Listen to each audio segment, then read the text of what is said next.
Welcome to History Hack. If you didn't know by now, we are the revolution.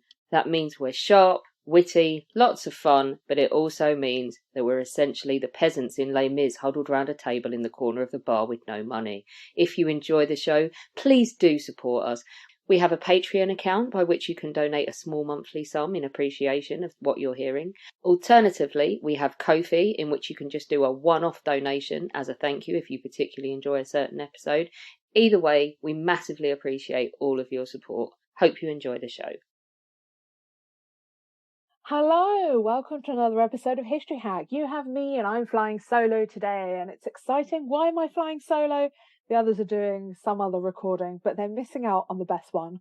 The best one because we're going to be doing some really cool stuff. So with me, I've got Francis Young, who's a historian and folklorist who specialises in the history of religion and belief. He's written quite a few books, actually. So the first one, for example, is a history of Anglican exorcism. Then you've got Magic in Merlin's Realm, a history of occult politics in Britain. But we're going to be talking about his most recent book, which is Twilight of the Godlings, the shadowy beings of Britain's supernatural beings. Hi, Francis. Hello. I'm excited because I can finally have a bit of fun with the subject, and we're going to delve into things like superstition and beliefs and things that, I don't know. I mean, the last part of your question is, do people still believe this today? So I don't want you to answer this now before I jump the gun in all of this. But We'll get there. We will get there. There's a lot to do with Godlings. I mean, you talk about a lot of different things in this book, like a lot, especially things that we have heard about. But first of all, before I start running away with things as I always do, what is a godling? I mean, I tried to Google this and Google said something else to what your book said. So I need you to explain what an actual godling is. Yes, it's not a very common word that we come across in everyday speech, but a godling is a small god. So when we add that suffix ling to the end of it, it implies something smaller than your usual god. So a godling is essentially a supernatural being that has some divine characteristics within a society that might be seen as a little bit like a god or a goddess, but really is of a lower order. And so we're talking here about deities connected particularly to nature, deities connected to the earth. So these are not the deities that, preside from the heavens and direct the fates of human beings, although they can have an influence on fates and destinies. The phrase "small gods," of course, was coined by Terry Pratchett, and I rather like it because it does capture again this idea that in many polytheistic societies, and indeed in some post-Christianized societies as well, you will find this belief in beings that are just a little bit too insignificant and small to have been stamped out by the imposition of another religion, such as Christianity, for example. So they are fascinating beings because they can survive under the radar.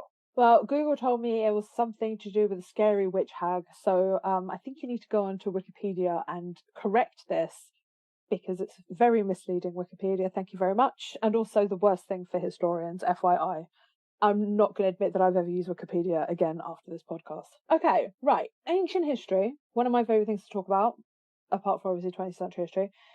And I mean, it goes back to literally ancient history in the sense that in modern day Catholicism, you've got things like God, demons, good things, bad things, and demons are all bad and evil and all this sort of things. I mean, how do the ancients kind of decipher all of this thing with chaotic thing with godlings? Yeah, I think you're right. Christianity encourages a kind of dualistic view of supernatural beings, that any supernatural being is either good, like the angels, or totally evil, like the demons and Satan. But that's really not the way that people in the ancient world viewed things. So in the ancient world, you've got a hierarchy of celestial beings with Zeus or Jupiter at the top, the Olympian gods, who are essentially sky gods. They're a pantheon of deities who are celestial, and they are, to some extent indifferent to human beings. And certainly in classical literature, they treat us like pawns on a chessboard and kind of do whatever they want to us. But below them, you've got these other categories of supernatural beings. So you've got demigods, you've got heroes like Hercules and Achilles and so forth. But you've also got these beings that seem to belong to an older stratum of worship. And these are the nature gods. So the classic ones in the ancient world are Pan for the Greeks, Faunus for the Romans. You've got the Moirai for the Greeks, the Parcae for the Romans, who are the goddesses of destiny. And you've got these household gods like the Lares and Penates for the Romans. And then you've got, for the Greeks, you've got the nymphs, who are these female nature deities. Now, these have some sort of cult. They tend to be honored outdoors, informally. They don't have a priesthood. They don't normally have temples. So they don't have this kind of civic cult that the Olympian gods have got. And so the Romans and the Greeks are well aware already before Christianity comes along that, not all gods are the same. There is a kind of hierarchy within them. And sometimes as well, the Romans, who of course were very good at colonizing other peoples, when they arrived and took over a country like Britain, for example, then they would take the gods of that country, and sometimes they would identify them with the Olympian gods, but at other times they would downgrade those gods, or they would identify them as essentially godlings rather than gods. Do you have any examples of that, for example, in Britain? Because this is a subject that I'm going to be honest, I have no idea when it comes down to Britain in that time period and ancient gods and paganism. So are there, so let me start that again. Can you name some of these gods that they would have demoted in that time? Yeah, a good example is the goddess Brigantia. So there was a tribe in northern Britain called the Brigantes who seem to have worshipped a goddess called Brigantia. But there are some descriptions that identify her with a Syrian goddess called Caelestis, who's a kind of, as her name suggests, a celestial god. But other times you find Brigantia is identified as a nymph. She's Nympha Brigantia. So in other words, she's been kind of, downgraded from a goddess, and now she's a nymph. And another one is Sulis. Now, Sulis is the goddess of Bath, the hot springs in the west of England, known to the Romans as Aquae Sulis. And normally, Sulis is identified as Minerva, one of the top rank goddesses of the Roman pantheon. But sometimes she's identified as the Sulavii, so a group of mother goddesses. So in other words, she's not identified as a singular being, but as a group of beings. There seem to be these competing traditions about how we interpret these gods. And this is another characteristic we find of godlings. Godlings are sometimes a group. So whereas we might think of gods and goddesses as these singular personalities and beings, godlings can sometimes be a more general category. So when you think about Faunus, for example, Faunus is a Roman god, but there's also this category of being known as fauns, probably best known from The Lion, the Witch, and the Wardrobe. But they are, of course, stretching right the way back to classical antiquity, these beings that are, partly man, partly goat. And so, yeah, there's an ambiguity about godlings. Are they one or are they many? And sometimes there are even other ambiguities, like ambiguities about whether they're male or female. You mentioned this, which is going to lead me nicely on to my next question, because the archaeologist in me is kicking in a little bit and asking about material culture. I mean, for example, you just mentioned the faun. We know that a lot of material culture has been left over. For example, in Pompeii, I'm not going to mention exactly, but some of the more obscene sexual statues that exist of this godling. Might as well use it. I'm going to use that word, of a godling. But are there any other cultural materials that have survived from ancient godlings apart from the faun? Yes. So from Roman Britain, which is, the focus of my book is Britain, there are a few traces that we find of the worship of godlings. Nowhere near as many as we would find of the worship of the more standard gods, and that's because people tended to engage in sort of very formal religious activities like dedicating altars when it was the more prestigious gods. But occasionally you will have come across altars from Roman Britain that mention these more mysterious beings. So, for example, on Hadrian's Wall, there seems to have been a cult of a group of beings known as the Veteri. And sometimes it's one singular being called Veterus, and other times it's the Veteri as a group. And again, that's a telltale sign that we're dealing with a group of godlings here. And sometimes we will get dedications to nymphs. There's there's only one so far, one example of a sculpture of the Parcae, the three goddesses of fate, that's been found from Britain, and that was found at Colne in Wiltshire only as recently as 2018. So we do find those. Probably the most famous example is, however, related to Faunus, and this is the Thetford treasure. So in 1979, an illegal metal detectorist, just before some buildings were put up in Thetford in Norfolk, found this collection of spoons and other jewellery. And these spoons seem to have been, they've got inscriptions on them that suggest that they were used in some kind of late antique cult of the god Faunus, and that possibly the cult members were engaging in some kind of ecstatic ritual where they themselves identified as fauns. Although it's, that's all open to interpretation, and it's discussed at much greater length in my book. But yeah, this sort of stuff is more ephemeral. Probably if you go to your local museum, what you're most likely to see relating to godlings are little bronze statues of lares. And these are the Roman household gods that people used to keep in little household shrines called a lararium. So that's probably the most, common material culture that you'll encounter. But you won't find any temples or anything like that. You literally just took my next question out of my mouth, was going to be, do you find those statues that were found in Lares, and did they exist in Roman Britain? Because I know that obviously they existed in Rome and other conquered lands, but did they actually exist in Britain? But you've answered that. That's fine. My question's going out the window. Let's move on. I mean, so for example, looking at witches and hags, how do godlings compare to these things? Because they're throughout folklore. I mean, especially even through Polish folklore, you've got witches and hags stray across the board. In Roman Britain or in Britain in general, how does that all compare? Yeah, this is a really fascinating issue because the way that we tend to think of witches is of human beings who are accused of witchcraft. We're living in the historical shadow of the great witch hunts and persecutions of the 16th and 17th centuries. But if we go a little bit earlier, if we go to the late Middle Ages or earlier, we find that people are as likely to think of witches as non-human creatures as they are to think of human beings as witches. And in fact, I would argue that witches and godlings, they kind of share a common ancestry. That in fact, the relic of this that we have in English is the word hag. So a hag is sometimes a synonym for a witch. So it can just mean a woman who does bad magic to people. But it can also mean some kind of non-human being. And this survives in hagstones.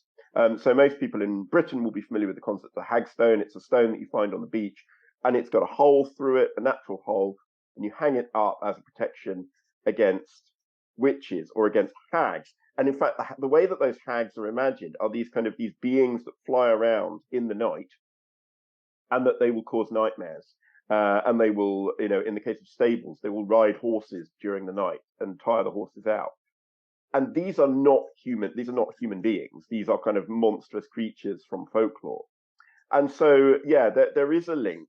And I think if we go back far enough, if we go back to the early Middle Ages, we can see there are these supernatural female beings who are perhaps in pre-Christian society considered with awe. They're regarded with a degree of fear, but they're not necessarily exclusively evil. But then as Christianity comes in, the way that preachers, or one way in which preachers deal with people's belief in these beings, is to portray them as evil.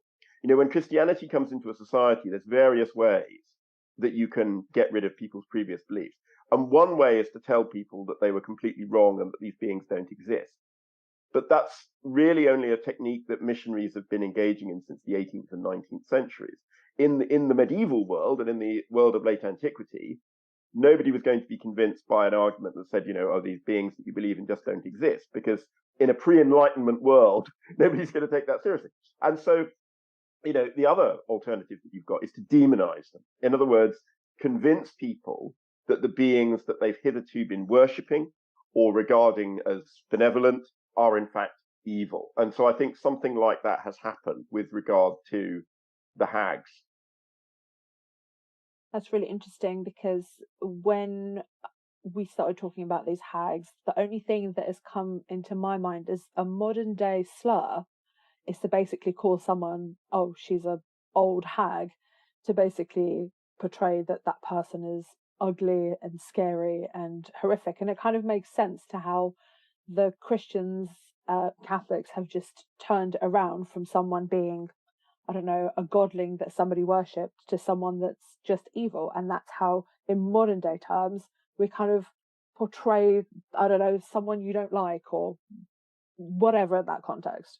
Yeah, absolutely. And we see this happening all the time in late antiquity. We see sort of the preachers taking gods that had previously been venerated and convincing people that they were actually, evil beings that were to be avoided. And another great example is that the Parcae become the Weird Sisters. So the Weird Sisters, probably best known to us culturally as Shakespeare's Weird Sisters, who are often referred to as witches, even though actually they're only referred to as witches in a stage direction in Macbeth. They're never referred to as witches in the text of the play itself. But they are, originally they're not evil beings. They're just goddesses who preside over human destiny, and they have they seem to be scattered across Indo-European cultures. So we find them in Norse belief, we find them in Baltic belief, we find them in British belief as well. But yeah, they become demonized and turned into these kind of hag-like beings. And I think there's an element of misogyny in this as well, that female deities or female godlings undergo more kind of aggressive demonization than male godlings, it seems. So yeah, it's a fascinating phenomenon. And you can still see that again. I'm going to bring up modern because it's the only way I can compare to this. We had a podcast with Michael Scott where we got to, I don't want to say slam because we didn't, because it's still one of my favorite Disney films, is Hercules. And again, in that you see the three witches portrayed as evil, ugly, literally like hags, with them passing around one disgusting eye. I don't know if you've seen the film, but that is the first thing that made me think of that when you were saying that they've been kind of just turned into something that they originally were not. Yeah, that's right. I mean, the Greeks and Romans, they did have beliefs about witchcraft and witches, but that was something rather different from what then kind of appears once Christianity arrives. So yeah, it's true that I think this is a fascinating feature of Godlings in that they don't have stable characters over time. They might retain a name that is similar over time, but that name comes to have totally different connotations. So the Old English word hagtessen, which is where we get our word hag from. Hagtessen in Anglo-Saxon England, they seem to have been like Valkyries. So they were these kind of warrior women, supernatural warrior women, a bit like victories in the Roman world. These kind of embodiments of military glory, and yet somehow they become transformed, into a synonym for ugly witches. And so yeah, the way that the word stays the same, but its meaning is deeply unstable over time. So you see a development in some of these, but are there any new godlings that come to light? You've told us that their name changes, but the idea could change whichever way it decides to go. But is there anything new that arises? Yeah, I mean, I think what you see is over time a kind of a transformation of ideas about godlings, partly as a result of conversion to Christianity, and partly as a result of other cultural changes, like the major cultural change in early medieval Britain is that you've got these Germanic peoples coming in with their Germanic culture and changing what had been a Romano-British or British culture. And yeah, you end up with a kind of a whole ecology of supernatural beings, of whom one element of that ecology are the elves. Now, then the Norman conquest happens, And there's a bit of a kind of period of evidential darkness here where we just don't know what was happening. But then about a century after the Norman conquest, we suddenly start hearing about elves again, but all the other beings have gone. So it's almost as though the elves have eaten all the other supernatural beings. They've eaten all the other godlings, and all the godlings have become elves. And so that's one major transformation. The elf seems to become this kind of catch-all term for supernatural godlings who live under the ground, and they come out to kidnap children, and they might wish you harm, but they're also kind of weirdly beautiful and appealing and attractive. And so they become the elves. But then in the 14th century, the elves start to be referred to by this newfangled French term, and that newfangled French term is fées, les fées, who live in a place called Féerie.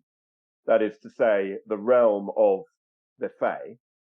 And eventually that term is corrupted into Middle English fairy. And by around about the 15th century, that in southern England starts to overtake the term elf. And elf continues to be used in the north, right up to recent times. People talk about elves in Yorkshire or whatever. But in the south and in the southeast, fairy takes over. But these beings are not in any way different. It's just a kind of an innovative term borrowed from the French that starts being used. And gradually those beings start to change as well as a result of literary interpretations. And perhaps the most notorious transformation of fairies is the way that in the 18th century and the 19th century, they get wings and they become tiny, which they never were. They never were originally tiny with wings. All these fascinating changes happen over time. Is this why the Northerners call us Southerners Southern fairies?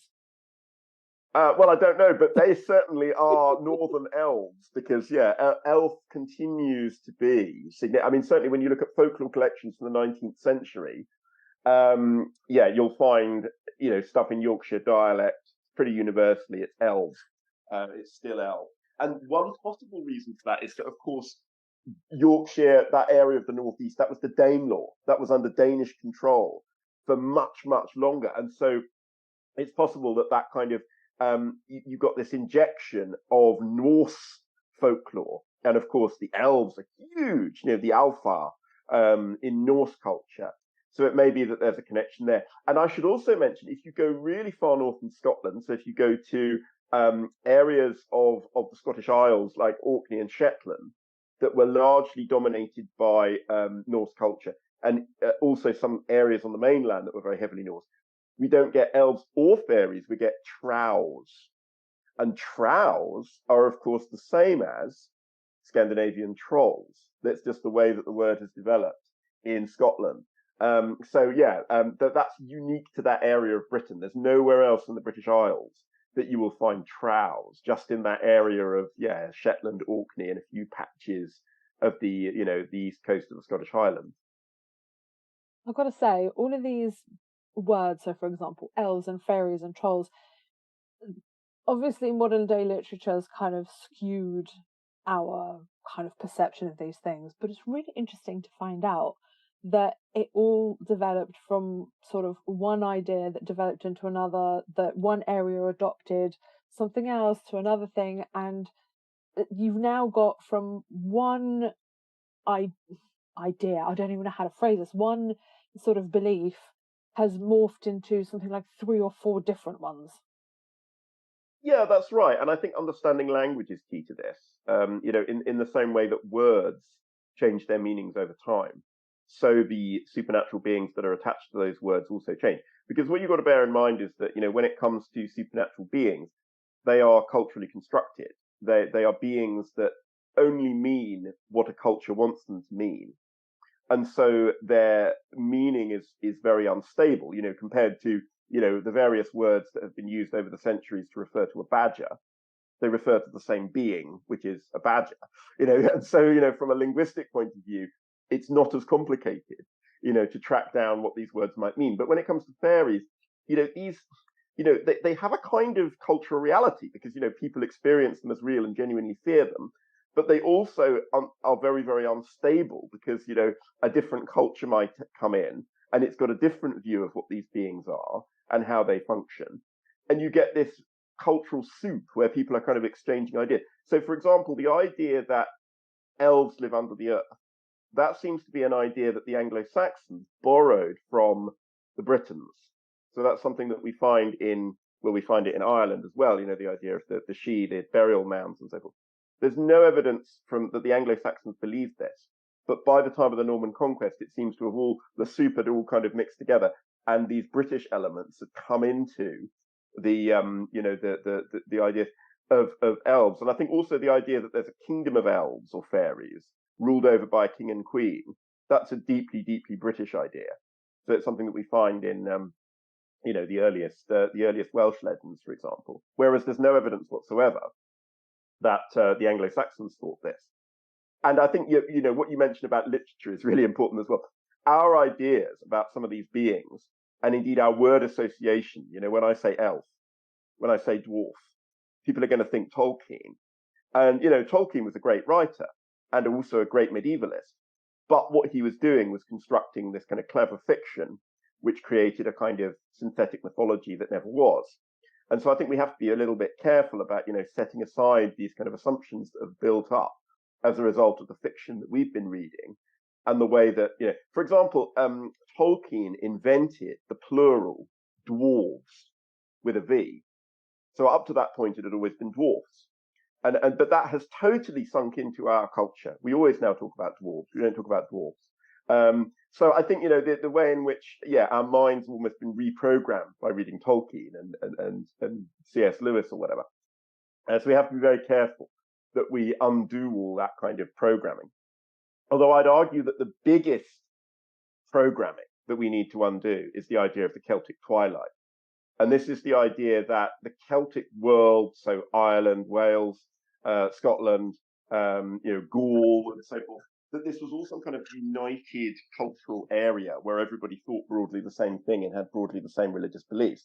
And this really is not true. And so one of the more controversial and iconoclastic things that I do in my book Twilight of the Godlings is I basically reject the idea that we learn everything by looking at Ireland. And for decades, that's been the approach. If you want to know about Celtic folklore and beliefs, look to Ireland because that's where they've been preserved in this pristine form. Well, it may well be that Irish folklore has been preserved in a more pristine form than British, but we actually don't have any reason to think there is much relationship between the beliefs that were held in Ireland and the beliefs that were held in Britain. So I'm very skeptical of that. And my approach is just to go back to these earliest sources and say, let's not make assumptions here. Let's just look at what the sources actually say about these godlings. And so my argument in the book is that really we owe more to the Romans. We owe more to the Romans than we do to kind of this Iron Age Celtic society, whatever you want to call it, which we don't really know much about.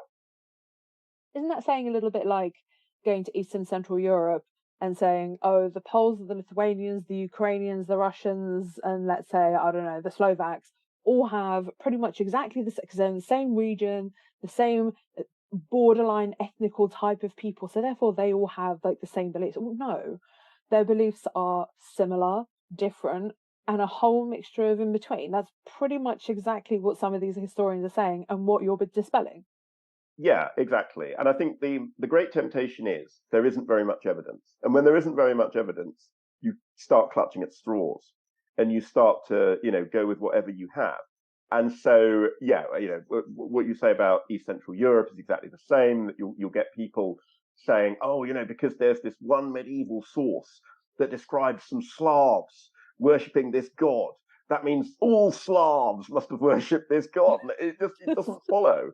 In the same way that there is religious diversity in our world, so there was immense religious diversity in the past, probably more religious diversity. I mean, when you look at the way in which linguistic diversity has shrunk, and there were many, many, Slavic languages, there were many, many Celtic languages, and people lived in quite separated communities and did their own thing. And so, I think the idea that there was huge religious diversity in the past is highly likely. And so I think we just need to, all these cultures, we need to give them their due, and we need to show the respect that is due to them by actually giving them their own history and not trying to give them someone else's history or extrapolate their history on the basis of somebody else's. And so that's something I feel very strongly about, whether it comes to, Britain's Godlings, or, one of my other areas of research, which is attempting to understand Baltic pre-Christian religion.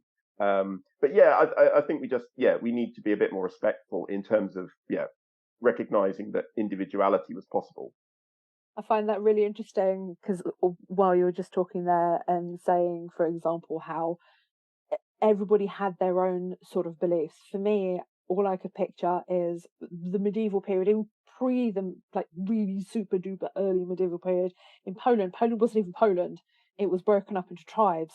So even the I can't remember how to say the word in English. Polonianie is the Polish word. So basically, the Polonial sort of tribe. I think that's the best way of saying it in English. And versus, for example, Silesia or the Kashuba area where they had their own tribes and they even had their own beliefs. And it's just, do you know what? You've kind of stumped me here. I want to go and do a bit of research to see. No, I can't. This is your fault. I need to know more. Anyway, we're going off track. Let's go back on track. Because we've spoken a little bit about this, but let's go into a little bit deeper, is how things change when Christianity is introduced into Britain. Yeah, so the Christianization of Britain is a long-winded process, which goes back as well as forward. It starts in earnest sort of around the middle of the 4th century, when you've got this kind of official Christianization under the first Christian emperors of Rome.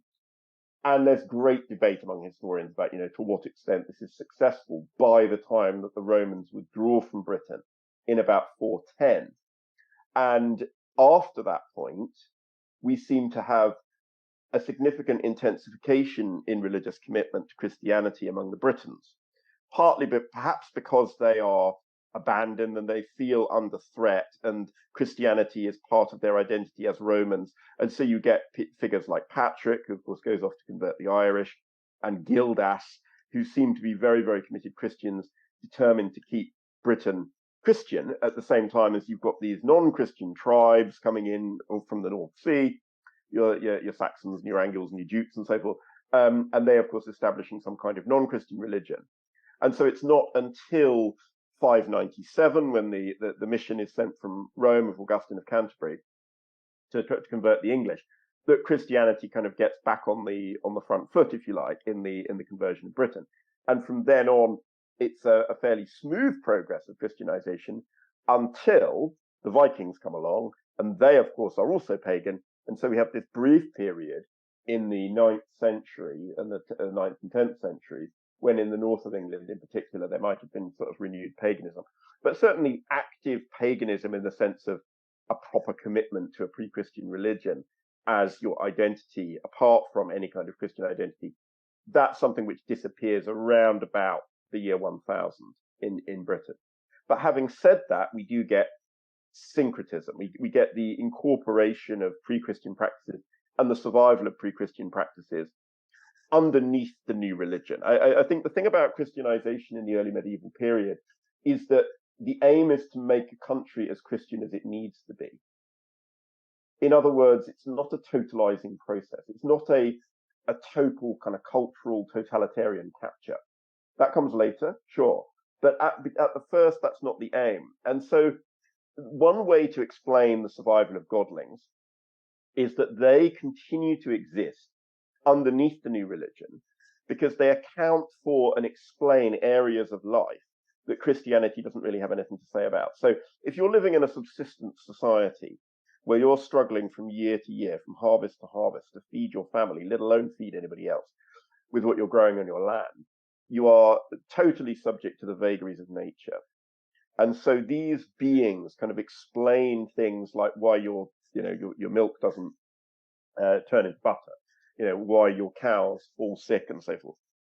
And Christianity is there for, great existential questions about life, the universe and everything, and your future destiny of your soul and so forth. But these beings, they continue to exist in this kind of niche that survives for pre-Christian deities. And I think the other reason they survive is that they're not really worshipped. They might be placated. You've got these customs that still survive in Ireland, for example, where milk and cream are put out for the fairies. But this is not quite the same as slaughtering a goat or slaughtering a pig and making offerings on an altar and so forth. So you get this sort of low level cult, this sort of low level offerings, but there's nothing like the kind of the scale of worship that needs to be stamped out. And they don't really compete with the Christian God because they're beings of such a different nature. So those are some possible reasons why we might get some kind of continued existence of godlings. Kind of been concentrating a little bit on the early medieval period because your book actually works its way into the late medieval period as well. So not just the early. What are the changes? Does it change? Is there a swing to kind of get rid of godlings? Are they believed in more? What is happening in the late medieval period at this time? Yeah, two major changes in the late medieval period. One is that theologians and preachers start to become a bit concerned about people's belief in fairies. And I think this is a symptom of a general kind of growing paranoia about heresy. And this can be traced back to the period of the Albigensian Crusades, when you've got a crusade for the first time being fought against people who are deviant Christians, who are heretics, rather than against Muslims or against pagans in the Baltic or whatever. And so, yeah, this sort of growing sense of paranoia throughout the Middle Ages that maybe people right in your community might be believing things that are totally unacceptable. And so whereas belief in things like fairy trees or fairy stones or healing people by the power of the fairies would have gone completely unnoticed in the 12th century, by the 13th, 14th century, it's starting to attract attention. And so, yeah, there is a more of an attempt to try and stamp out these kind of beliefs. Although how successful it is another question. But it comes up in sermons again and again and again. Don't put your faith in the fairies. Don't believe in the fairies. The fairies will cause you harm and so forth. And I think the other major development that we get in the late Middle Ages is a move towards a much more complex understanding of fairyland and the world in which fairies live. And this is driven by literature. So we've got the creation of the romances. The romance tradition begins in France in 12th century that spreads into other vernaculars, including English and Welsh. And so we end up with a lot of romances which have fairy characters. Now, there's a huge debate among scholars about the extent to which these fairy romances actually reflect what people thought about fairies. Or is this high fantasy? Is this just somebody who's taken the idea of fairies and kind of explored it within a fictional world? It's a bit like, if all other, literature were lost for the late 20th century and all we had were the Harry Potter books. If you imagine somebody reading the Harry Potter books and thinking, oh, this is what late 20th century people believed about magic. They believed that there was a secret world of wizards living hidden under London or whatever. And of course, that's not true because it's purely fantasy. It's literature. And I think that the same thing is true of medieval literature. But at the same time, even if it's just fantasy and literature has a cultural impact. It changes the way that people think about certain concepts. And that's, of course, true. Again, going back to the analogy of Harry Potter, that has affected the way that people who are actually interested in magic think about magic because of the huge cultural impact and legacy of that. And it's true also, I think, of the fairy romances. So the fairy romances start to make people believe that there is maybe this hidden fairy world ruled over by a king and queen of the fairies. So that by the 16th century, the most common fairy character who pops up again and again and again is the Queen of the Fairies. And you get various magicians trying to make contact with the Queen of the Fairies, or fraudsters, promising people that they can, gain the favor of the Queen of the Fairies who will lead them to treasure and things like that. So I think that is something which to a large extent does come out of that literary tradition. I have to admit here, I am part of that Harry Potter generation. Because when I think I must have been about 11. I think I was the age of Harry Potter when he became a wizard, is when the first books started coming out. So every couple of years I would grow up with a brand new book. And to be honest, you're right, it does actually skew your whole idea of magic and trolls and fairies and God knows what other mythical animals come involved. And what doesn't even help is The Witcher has now made it even worse. because now you're viewing something in a completely, you're thinking, oh, but that's not Harry Potter. No, wait, no, hold on. So then I go back and I actually look online at folklore to see how that correlates, because obviously, you've got to be a weirdo historian somehow, and try and understand it a little bit better. So yes, I am one of those. I am one of your Harry Potter skewed generation people. Okay, I'm going to give you 5 minutes to do a whole 5, 6, maybe 700's worth years of history in 5 minutes. What happens after first of all, what happens after the medieval period with Godlings? And what, you kind of answered this question already, but I'm going to make you do it again, is do people still believe in them today? Yeah, so after the medieval period, the key watershed that we've got is the Reformation. Now, the Reformation leads to a tightening, an extreme tightening of those earlier practices of demonizing beings of folklore. And something which I think you can see quite clearly when it comes to Britain and England in particular, but also Scotland. You can see how people who were accused of witchcraft in the witch trials, some of them were very deeply versed in fairy folklore. And so when they were tortured or when they were compelled to kind of confess their crimes, some of the things that they came up with were very much drawn from fairy folklore. Probably the most famous example of that would be Isabel Gowsy in Scotland, who seems to have talked about, very much kind of fairy themes of transformation into animals and things like that.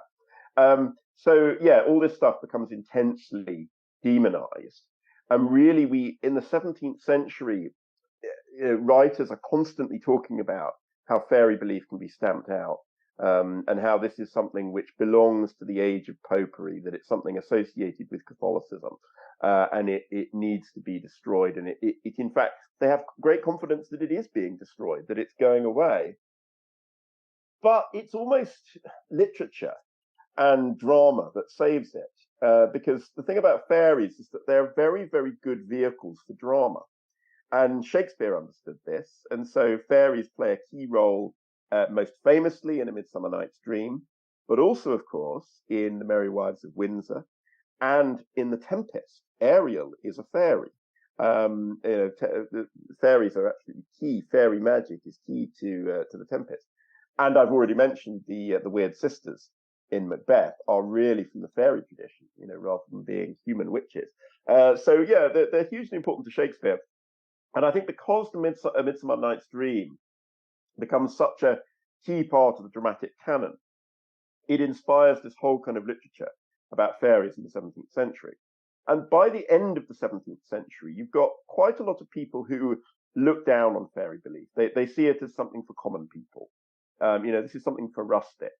But at the same time, it's also a source of amusing imagery.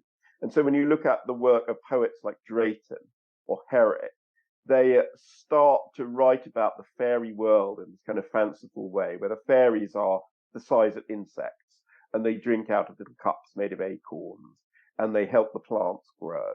And they're these kind of, beings who almost kind of act as a mirror to human society, but they're largely a literary construct. They're not anything more serious than that. And then fairies find their way into pantomime in the 18th and 19th centuries. So they become part of popular entertainment. People will dress up as fairies, and you've got this whole tradition of, enacting fairy stories and so forth in popular drama. And they also start to become associated with children. Now, fairies have always, to some extent, been associated with children, but not in a good way, because traditionally fairies were the abductors of children. They have an interest in children and they want to steal them.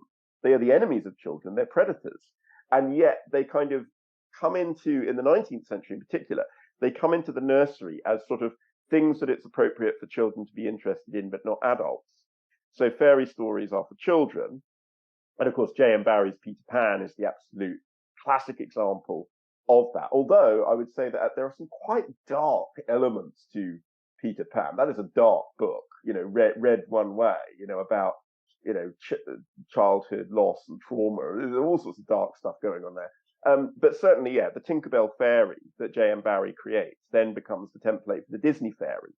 And, Disney's fairies are all little creatures that have wings and fly around with these kind of insect-like wings.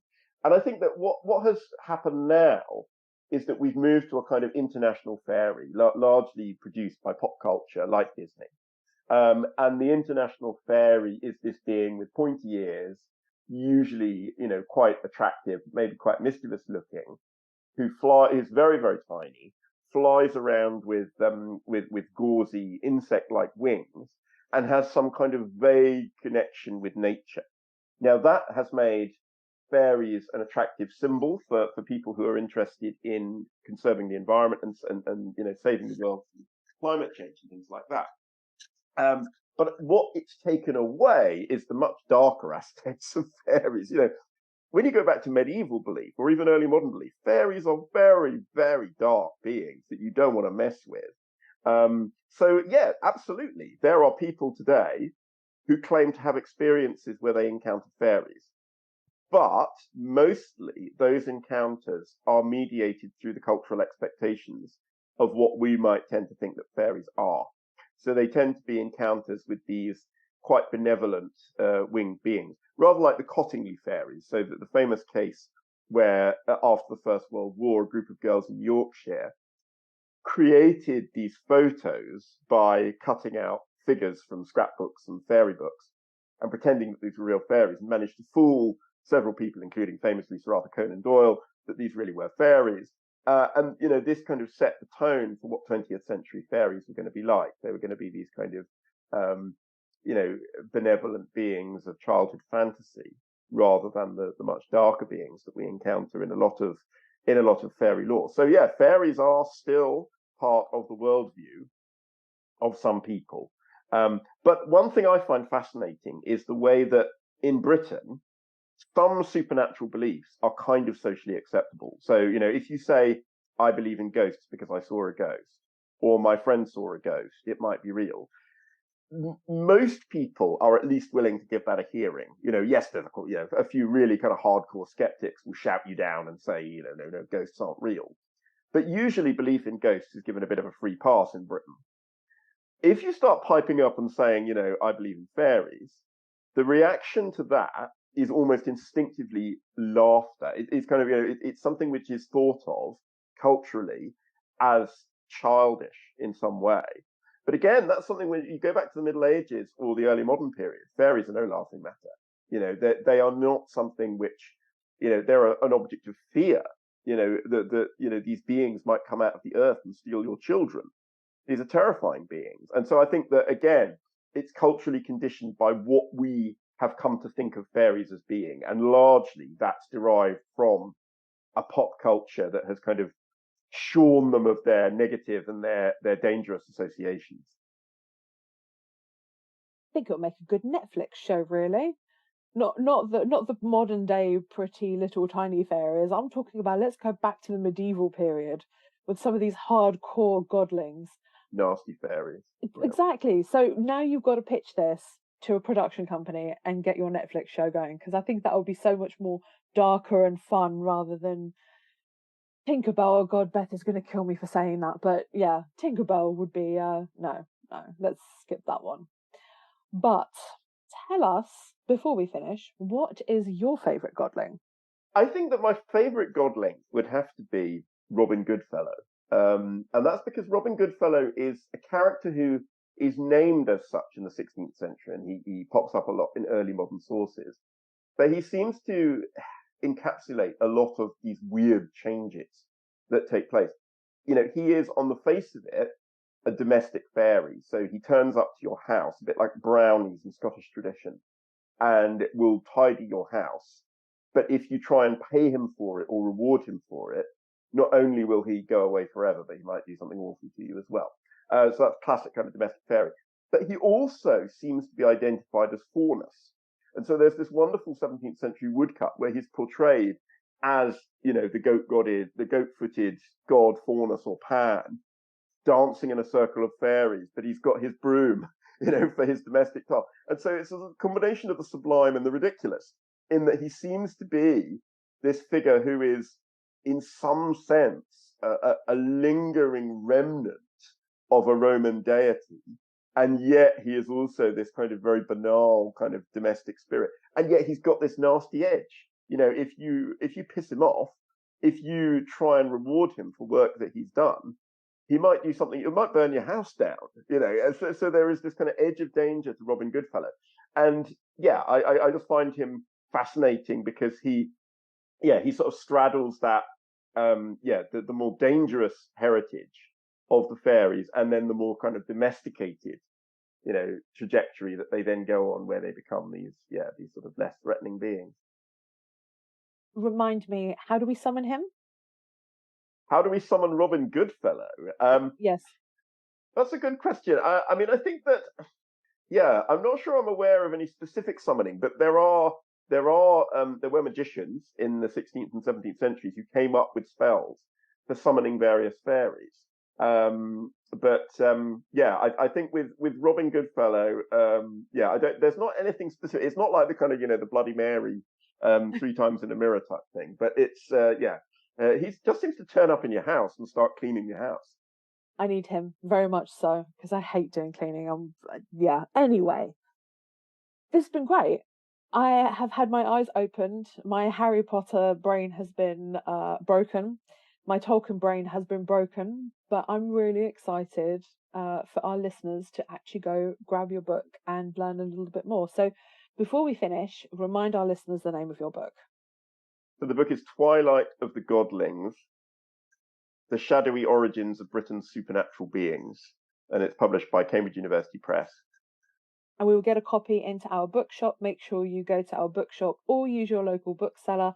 Chris usually does this ending. I really suck at it. It's don't go and buy from the shop that's named by a river because of shooting a rocket into the air and spending loads of money, or whatever Chris does his little spiel. Or I might just cut and paste him into the ending, or just make it so much easier. But this has been great. It's been awesome. We've got to get you back on because you've got some really other awesome subjects that I think we should cover on this podcast too. So thank you. Thank you very much. Our incredible guests give us 45 minutes of their time to join us and talk about their work or their new book. This is just a small taster. As a result, we have launched our very own bookshop on bookshop.org, where you can find our guests' latest books, you can support them, and you can support us on History Hack.